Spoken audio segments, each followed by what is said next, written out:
ഈശോയുടെ സ്നേഹമുള്ളവരെ, എന്നെ കേൾക്കുന്ന എല്ലാവർക്കും പരിശുദ്ധ കന്യകാമറിയത്തിൻ്റെ സ്വർഗാരോപണ തിരുനാളിൻ്റെ മംഗളങ്ങൾ ഹൃദയപൂർവ്വം പ്രാർത്ഥനയോടെ നേർന്നുകൊള്ളുന്നു. പരിശുദ്ധ കത്തോലിക്കാ സഭയുടെ വിശ്വാസ സത്യങ്ങളിൽ പ്രധാനപ്പെട്ട ഒന്നാണ് പരിശുദ്ധ കന്യകാമറിയത്തെക്കുറിച്ചുള്ള വിശ്വാസ സത്യങ്ങൾ. ഇവയെ മരിയൻ വിശ്വാസ സത്യങ്ങൾ എന്നാണ് പേര് പറയുന്നത്. ദൈവമാതൃത്വം, അമലോത്ഭവം, നിത്യകന്യത്വം, സ്വർഗാരോപണം എന്നിവയാണ് ഈ 4 മരിയൻ വിശ്വാസ സത്യങ്ങൾ. രക്ഷകനായ ഈശോയെ ഉദരത്തിൽ വഹിച്ച ദൈവമാതാവായ കന്യകാമറിയം അവളുടെ ഭൗമിക ജീവിതത്തിൻ്റെ അവസാനം പുത്രനായ മിശിഹാ തന്നെ തൻ്റെ രക്ഷാകര കർമ്മത്തിൻ്റെ ഫലമായി ആത്മാവോടും ശരീരത്തോടും കൂടെ പരിശുദ്ധ ത്രിത്വത്തിൻ്റെ മഹത്വത്തിലേക്ക് സംവഹിച്ചു. രക്ഷാകര ചരിത്രത്തിൻ്റെ ഫലം പൂർണ്ണമായി ലഭ്യമായ ആദ്യത്തെ മനുഷ്യസ്ത്രീയാണ് പരിശുദ്ധ കന്യകാമറിയം. ഇതാണ് സഭ വിശ്വാസ സത്യമായി പ്രഖ്യാപിച്ചിരിക്കുന്നതും ഓഗസ്റ്റ് മാസം 15-ാം തീയതി തിരുനാളായി ആഘോഷിക്കുന്നതും. സത്യത്തിൽ മറിയത്തിൻ്റെ സ്വർഗാരോപണം എന്നു പറഞ്ഞാൽ എന്താണ് മനസ്സിലാക്കേണ്ടത്? പുത്രനായ മിശിഹായിൽ വിശ്വസിക്കുന്നവർ ആരും നശിച്ചു പോവുകയില്ല എന്ന് വിശുദ്ധ യോഹന്നാൻ ശ്ലീഹ തൻ്റെ സുവിശേഷത്തിലെ 3-ാം അധ്യായം 16-17 വാക്യങ്ങളിൽ പഠിപ്പിക്കുന്നു. എല്ലാവരും ദൈവമഹത്വത്തിൽ പങ്കുകാരാകാനായിട്ടാണ് വിളിക്കപ്പെട്ടിരിക്കുന്നതെന്ന് വിശുദ്ധ പത്രോസ് ശ്ലീഹ തൻ്റെ 2-ാം ലേഖനത്തിൽ 1-ാം അധ്യായം 4-ാം വാക്യത്തിൽ, 2-ാം വത്തിക്കാൻ സുനോദോസിൻ്റെ ജനതകളുടെ പ്രകാശം 39 മുതൽ 42 വരെയുള്ള ഖണ്ഡികകളിലും നമ്മെ പഠിപ്പിക്കുന്നു. മരണത്തോടെ ഉത്ഥിതനായ മിശിഹായിലായിരിക്കുവാനാണ് നമ്മുടെ വിളിയെന്ന് പൗലോസ് ശ്ലീഹ വീണ്ടും ഫിലിപ്പിയർക്കുള്ള ലേഖനം 1-ാം അധ്യായം 23-ാം വാക്യത്തിൽ ഓർമ്മിപ്പിക്കുന്നു. പരിശുദ്ധ കന്യകാമറിയവും അങ്ങനെ തന്നെ രക്ഷിക്കപ്പെട്ടവളാണ്. ദൈവമാതാവും നിത്യകന്യകയും അമലോത്ഭവമായ മറിയത്തെ അവളുടെ മരണശേഷം ശരീരം ഭൂമിയിൽ അഴുകി നശിക്കാൻ അനുവദിക്കാതെ സ്വർഗത്തിലേക്ക് എടുക്കപ്പെട്ടു. മഹത്വീകരിക്കപ്പെട്ട ശരീരത്തോടെ സ്വർഗത്തിൽ ത്രിത്വൈക ദൈവമഹത്വത്തിൽ പങ്കുകാരാക്കിയ മറിയത്തെ ദൈവം പ്രപഞ്ചത്തിൻ്റെ മുഴുവൻ രാജാവായി വാഴിച്ചു എന്ന് 2-ാം വത്തിക്കാൻ സുനഹദോസ് തിരുസഭ എന്ന കോൺസ്റ്റിറ്റ്യൂഷനിലെ 59-ാം ഖണ്ഡികയിൽ നമ്മെ ഓർമ്മിപ്പിക്കുന്നു. ഒരു മനുഷ്യ വ്യക്തിയിൽ ദൈവത്തിൻ്റെ കൃപയ്ക്ക് എത്രമാത്രം പാരമ്യത്തിൽ പ്രവർത്തിക്കാൻ കഴിയും എന്നതിൻ്റെ മകുട ഉദാഹരണമാണ് പരിശുദ്ധ കന്യകാമറിയത്തിൻ്റെ സ്വർഗാരോപണം. മരണം കൂടാതെ മറിയം സ്വർഗത്തിലേക്ക് എടുക്കപ്പെട്ടു എന്ന് സഭ വിശ്വസിക്കുന്നില്ല, അങ്ങനെ പഠിപ്പിക്കുന്നുമില്ല. ചരിത്രഗ്രന്ഥങ്ങളിലും വിശുദ്ധ പാരമ്പര്യങ്ങളിലും ഈ വലിയ ദൈവിക സത്യത്തെ വിവിധ പേരുകളിലാണ് അറിയപ്പെടുന്നത്. സ്വർഗാരോപണം, വാങ്ങിപ്പ്, കടന്നുപോകൽ, മറിയത്തിൻ്റെ ഉറക്കം എന്നിങ്ങനെ മലയാളത്തിലും, പൗരസ്ത്യ സുറിയാനി സഭയിൽ ശൂനായ തിരുനാൾ എന്നും പാശ്ചാത്യ സുറിയാനി സഭയിൽ ശൂനോയോ തിരുനാൾ എന്നും പറഞ്ഞു വരുന്നു. സ്വർഗാരോപണം എന്ന ദൈവിക സത്യത്തിൽ 3 കാര്യങ്ങളാണ് സഭ ഏറ്റുപറയുന്നത്. 1, പരിശുദ്ധ കന്യകാമറിയത്തിൻ്റെ ഈ ലോകത്തിൽ നിന്നുള്ള വേർപാട് അല്ലെങ്കിൽ അവളുടെ മരണം. 2, ആത്മശരീരങ്ങളോടെയുള്ള അവളുടെ സ്വർഗത്തിലേക്കുള്ള കരേറ്റം. 3, സ്വർഗത്തിൽ പുത്രനായ മിശിഹായോടൊപ്പം പരിശുദ്ധ ത്രിത്വത്തിൻ്റെ മഹത്വത്തിലുള്ള അവളുടെ രാജ്ഞിയായ വാഴ്ച. സ്വർഗാരോപണത്തിലൂടെ മറിയം പരിപൂർണയായി വീണ്ടെടുക്കപ്പെട്ടു. അവളാണ് വീണ്ടെടുക്കപ്പെട്ടവരുടെയും സഭയുടെയും അതിരൂപം. അവൾ മരണത്തോടെ ആത്മാവോടും മഹത്വീകരിക്കപ്പെട്ട ശരീരത്തോടും കൂടെ ദൈവസന്നിധിയിൽ എത്തിച്ചേർന്നു എന്നതാണ് സത്യം. മറിയത്തിന് ലഭിച്ച പ്രത്യേകത ഇതാണ്. നമുക്ക് ഓരോരുത്തർക്കും നാളെ, അതായത് കർത്താവിൻ്റെ മഹത്വപൂർണമായ പ്രത്യാഗമനത്തിൽ ലഭിക്കാനിരിക്കുന്ന ആത്മശരീരങ്ങളോടെയുള്ള മഹത്വീകരണം മറിയത്തിന് അവളുടെ മരണത്തോടെ തന്നെ ലഭിച്ചു. മരണത്തോടെ മറിയം മഹത്വീകരിക്കപ്പെട്ട ശരീരത്തോടും ആത്മാവോടും കൂടെ നിത്യ പറുദീസായിലേക്ക്, ദൈവത്തിൻ്റെ മഹത്വത്തിലേക്ക് സംവഹിക്കപ്പെട്ടു.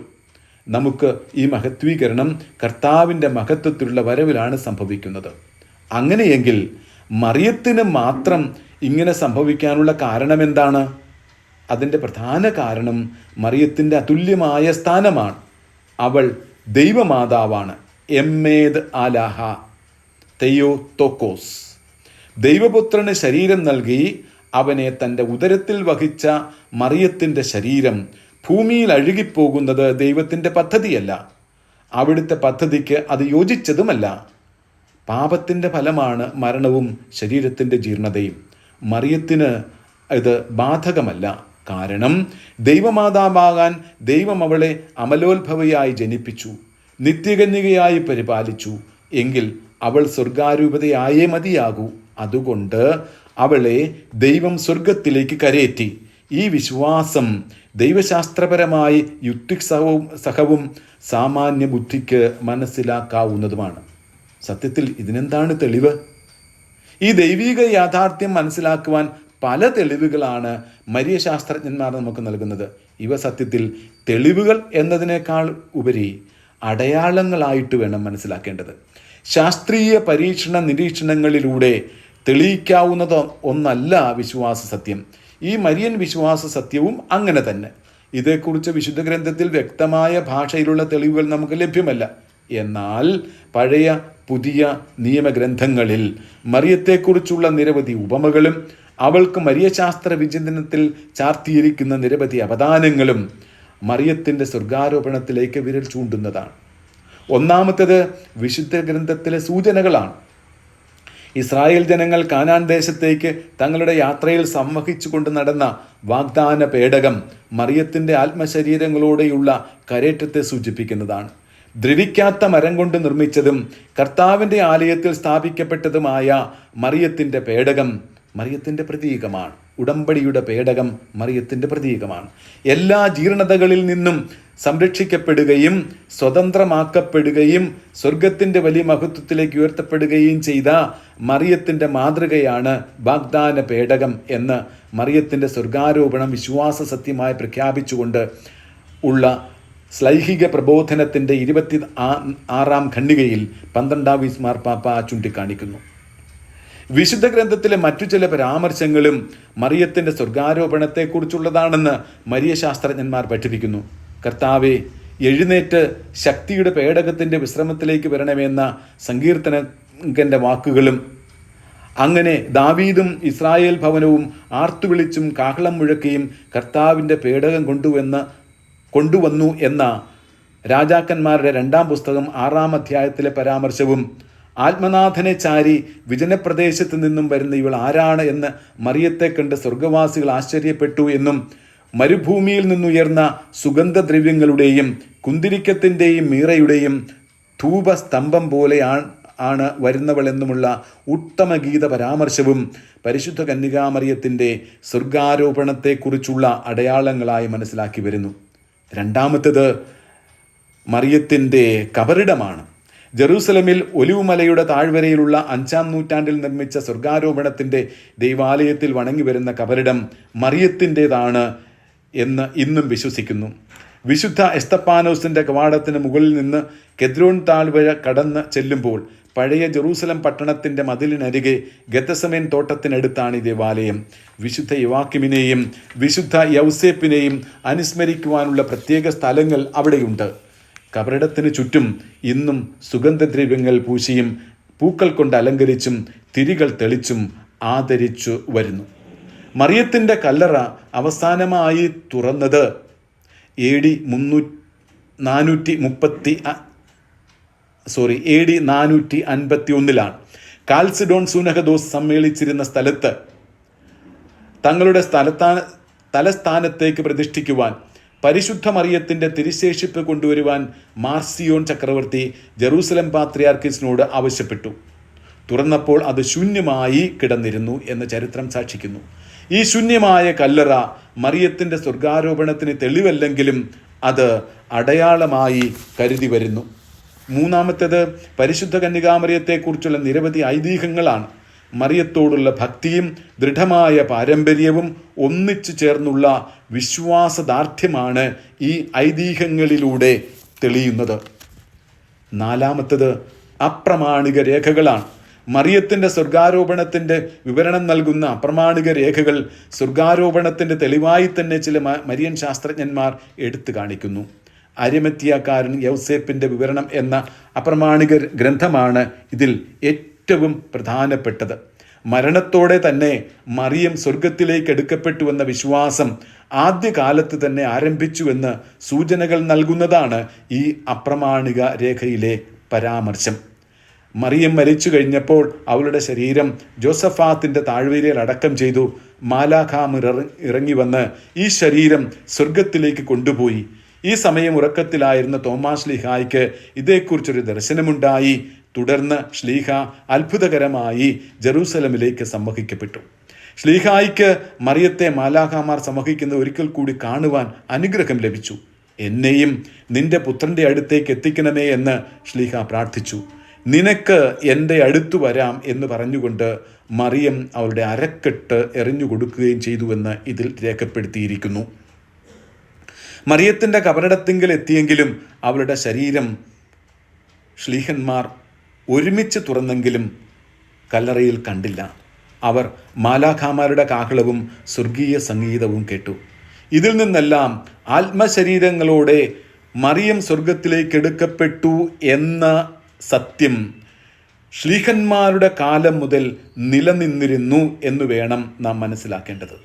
അഞ്ചാമത്തത് സഭാപിതാക്കന്മാരുടെ സാക്ഷ്യമാണ്. ഈ വിശ്വാസ സത്യം സഭാപിതാക്കന്മാർ എല്ലാവരും തന്നെ നമ്മെ പഠിപ്പിച്ചിട്ടുണ്ട് എന്ന് നമ്മൾ മനസ്സിലാക്കണം.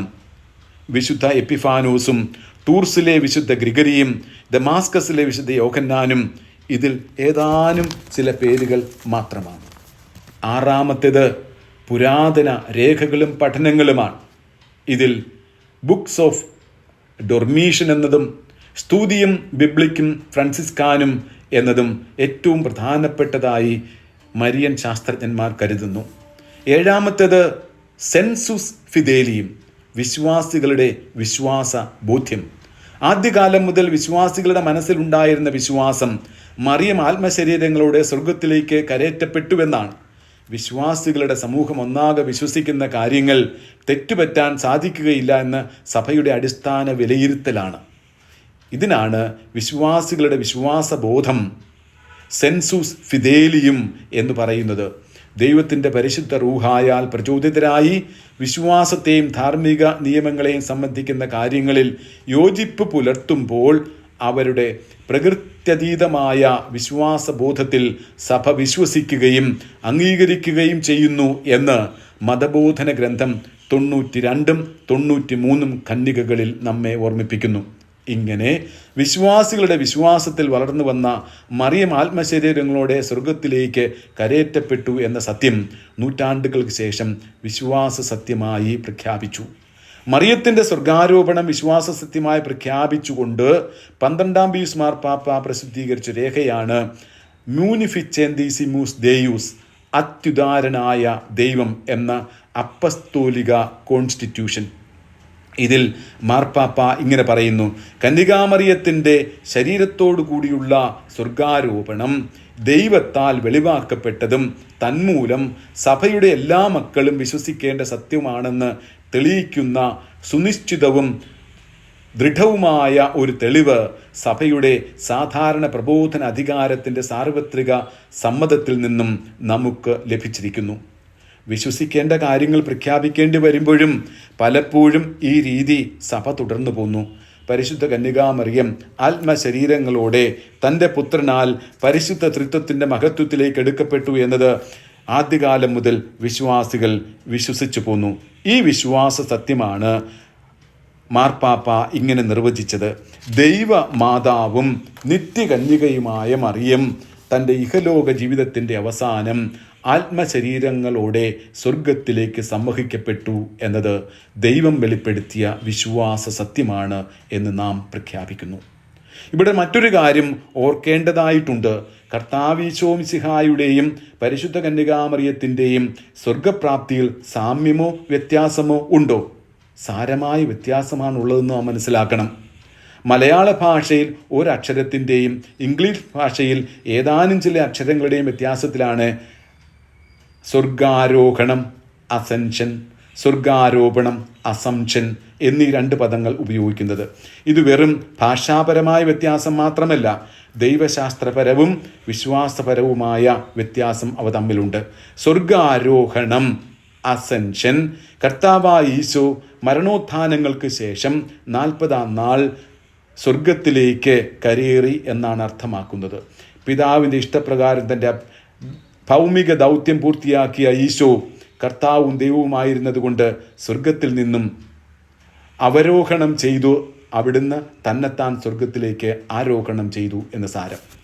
എന്നാൽ മറിയം ഒരു മനുഷ്യ സ്ത്രീയായിരുന്നു.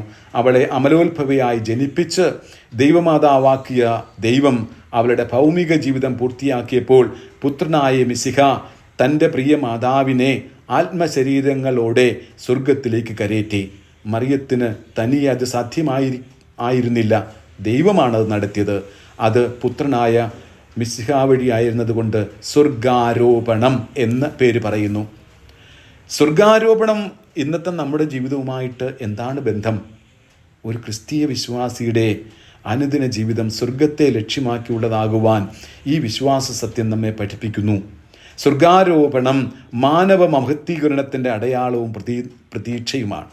മറിയം രക്ഷിക്കപ്പെട്ട മാനവവംശത്തിൻ്റെ പ്രഥമ വനിതയാണ്. അതുവഴി അവൾ മനുഷ്യവംശത്തിൻ്റെ മാതൃകയാണ്. രണ്ടാമത്തേത്, സ്വർഗത്തിലായിരുന്നു കൊണ്ട് സ്വർഗാരൂപതയായ മറിയം നമ്മുടെ വിശ്വാസത്തിൻ്റെ പ്രതീക്ഷ ഒരിക്കൽ കൂടി രൂഢമൂലമാക്കുന്നു.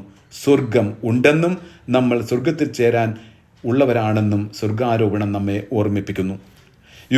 മൂന്നാമത്തേത്, യുഗാന്ത്യത്തിൽ കർത്താവ് മഹത്വത്തിൽ ആഗതനാകുമ്പോൾ മാനവകുലത്തിന് സംഭവിക്കാനിരിക്കുന്ന മഹത്വീകരണം മറിയത്തിൽ ദൈവം അവളുടെ മരണത്തോടെ പൂർത്തിയാക്കി. ഈ മഹനീയ ദൈവിക യാഥാർത്ഥ്യം നമ്മുടെ നിത്യരക്ഷ ഉറപ്പുവരുത്തുന്നു. നാമെല്ലാം കർത്താവിൽ മഹത്വീകരിക്കപ്പെടേണ്ടവരാണെന്ന് സ്വർഗാരോപണം നമ്മെ ഓർമ്മിപ്പിക്കുന്നു. നാലാമത്തേത്, മനുഷ്യ ശരീരത്തിൻ്റെ മഹനീയതയെ സ്വർഗാരോപണം ഓർമ്മിപ്പിക്കുന്നു എന്നതാണ്. ശരീരം ദൈവത്തിൻ്റെ സൃഷ്ടിയാണ്, ദൈവാത്മാവിൻ്റെ വാസസ്ഥാനമാണ്. അത് കർത്താവിൽ മഹത്വീകരിക്കപ്പെടാനുള്ളതാണ്. അതുകൊണ്ട് അത് വിശുദ്ധമായി കാത്തു സൂക്ഷിക്കുവാനുള്ള ഉത്തരവാദിത്വം നമുക്കുണ്ടെന്ന് ഈ തിരുനാൾ ഓർമ്മിപ്പിക്കുന്നു. അഞ്ചാമത്തേത്, പരിശുദ്ധ മറിയത്തിൻ്റെ സ്വർഗാരോപണത്തിലൂടെ നമുക്കൊരു മൂന്നാമതൊരു അമ്മയെ ലഭിച്ചിരിക്കുന്നു എന്നതാണ് സത്യം. പെറ്റമ്മയും പോറ്റമ്മയാകുന്ന സഭയും കൂടാതെ സ്വർഗത്തിൽ നമുക്ക് ഒരമ്മയുണ്ടായിരിക്കുന്നു എന്ന് സ്വർഗാരോപണം നമ്മെ ഓർമ്മിപ്പിക്കുന്നു. ആറാമത്തേത്, നമ്മുടെ ചിന്തകൾ സ്വർഗത്തോളം ഉയർന്നതായിരിക്കണം എന്ന് സ്വർഗാരോപണം നമ്മെ ഓർമ്മിപ്പിക്കുന്നു. സ്വർഗവും സ്വർഗപ്രാപ്തിയും മുന്നിൽ കണ്ടുകൊണ്ടുള്ള ജീവിതമാണ് നാം ക്രമപ്പെടുത്തേണ്ടത്. ഏഴാമത്തേത്, സ്വർഗത്തിലേക്ക് എടുക്കപ്പെടാൻ തക്ക വിധത്തിൽ ആത്മാവിലും ശരീരത്തിലും വിശുദ്ധി നിറഞ്ഞ ജീവിതം നയിക്കുവാൻ സ്വർഗാരോപിതയായ അമ്മ നമ്മെ ഓർമ്മിപ്പിക്കുന്നു. എട്ടാമത്തേത്, സ്വർഗാരോപണ തിരുനാൾ മാനവരാശിക്ക് നിത്യതയെക്കുറിച്ചുള്ള പ്രതീക്ഷ നൽകുക മാത്രമല്ല, ആ പ്രതീക്ഷ വർദ്ധിപ്പിക്കുകയും ചെയ്യുന്നു. നാം തിരഞ്ഞെടുക്കപ്പെട്ടവരാണ്. പരിശുദ്ധ മറിയത്തെപ്പോലെ നാമും ദൈവമഹത്വത്തിൽ രൂപാന്തരപ്പെടും, സ്വർഗീയ മഹത്വത്തിലേക്ക് എടുക്കപ്പെടും. മറിയത്തിൻ്റെ സ്വർഗാരോപണം മനുഷ്യനെക്കുറിച്ചുള്ള ദൈവികമായൊരു ദർശനം നമുക്ക് നൽകുന്നു. മനുഷ്യന് ആത്മാവും ശരീരവുമുണ്ട്. എന്നാൽ അവ തമ്മിൽ വേർതിരിച്ച് കാണാതെ പൂർണ്ണ വ്യക്തിയായി കാണാനുള്ള മനുഷ്യദർശനം സ്വർഗാരോപണത്തിൽ വ്യക്തമാണ്. ദൈവമാതാവും നിത്യകന്യകയും അമലോത്ഭവയും സ്വർഗാരോപിതയുമായ പരിശുദ്ധ കന്യകാമറിയത്തെ അമ്മയായി നമുക്ക് സ്വീകരിക്കാം. അവൾ ഭൂമിയിലും സ്വർഗത്തിലും അമ്മയാണ്. ഈ ലോക ജീവിതത്തിൽ നമുക്ക് മാതൃകയും സംരക്ഷകയുമാണ്. സ്വർഗത്തിൽ അവൾ നമുക്ക് മധ്യസ്ഥയായി നിലകൊള്ളുന്നു. ഈ തിരുനാൾ ദിവസം നമുക്ക് നമ്മെ തന്നെ മറിയത്തിന് സമർപ്പിക്കാം. വിശുദ്ധ ജോൺ പോൾ രണ്ടാമൻ മാർപ്പാപ്പായുടെ വാക്കുകളോട് ചേർത്ത് അമ്മയോടുള്ള സ്നേഹം ഈ വാക്കുകളിൽ നമുക്ക് സമർപ്പിക്കാം. അമ്മേ, ഞാൻ പൂർണ്ണമായും നിൻ്റെതാണ്. തൊത്തൂസ് തൂസ്. ഈ വാക്കുകൾ കൂടെ കൂടെ ഉച്ചരിച്ചുകൊണ്ട് പരിശുദ്ധ കന്യകാമറിയത്തോടുള്ള സ്നേഹത്തിൽ നമുക്ക് വളരാം. അവളുടെ കൈകൾ പിടിച്ചുകൊണ്ട് ഈശോയിലേക്ക് നമുക്ക് നടന്നെടുക്കാം. ഈശോയുടെ അടുത്തേക്ക് നമ്മെ കൈപിടിച്ച് നടത്തുന്ന അമ്മയാണ് സ്വർഗാരോപിതയായ പരിശുദ്ധ കന്യകാമറിയം. പരിശുദ്ധ കന്യകാമറിയത്തിൻ്റെ സ്വർഗാരോപണം വെറുമൊരു വിശ്വാസമോ ചരിത്ര സംഭവമോ അല്ല, അത് സഭയുടെ വിശ്വാസ സത്യമാണ്. ഓരോ വിശ്വാസിക്കും സഭ നൽകുന്ന പ്രത്യാശയുടെ സന്ദേശമാണ്. ഈശോ മിശിഹായിൽ വിശ്വസിച്ച് വിശുദ്ധ ജീവിതം നയിക്കുന്നവർക്ക് സ്വർഗീയ മഹത്വത്തിൽ എത്തിച്ചേരാനാകുമെന്ന ഉറപ്പ് നൽകുന്ന അടയാളമാണ് പരിശുദ്ധ കന്യകാമറിയത്തിൻ്റെ സ്വർഗാരോപണം. ഒരിക്കൽ കൂടി ഈ തിരുനാളിൻ്റെ മംഗളങ്ങൾ പ്രാർത്ഥനയോടെ എല്ലാവർക്കും നേർന്നുകൊള്ളുന്നു. അമ്മ നമുക്ക് വേണ്ടി മാധ്യസ്ഥ്യം വഹിക്കട്ടെ. കൃപ നിറഞ്ഞ മറിയമേ സ്വസ്തി, കർത്താവ് നിന്നോടുകൂടെ, നീ സ്ത്രീകളിൽ അനുഗ്രഹീതയാണ്, നിൻ്റെ ഉദരഫലമായ ഈശോയും അനുഗ്രഹീതനാണ്. പരിശുദ്ധ മറിയമേ, തമ്പുരാൻ്റെ അമ്മേ, പാപികളായ ഞങ്ങൾക്ക് വേണ്ടി ഇപ്പോഴും ഞങ്ങളുടെ മരണസമയത്തും നിൻ്റെ പുത്രനായ മിശിഹായോട് അപേക്ഷിക്കണമേ. ആമേൻ.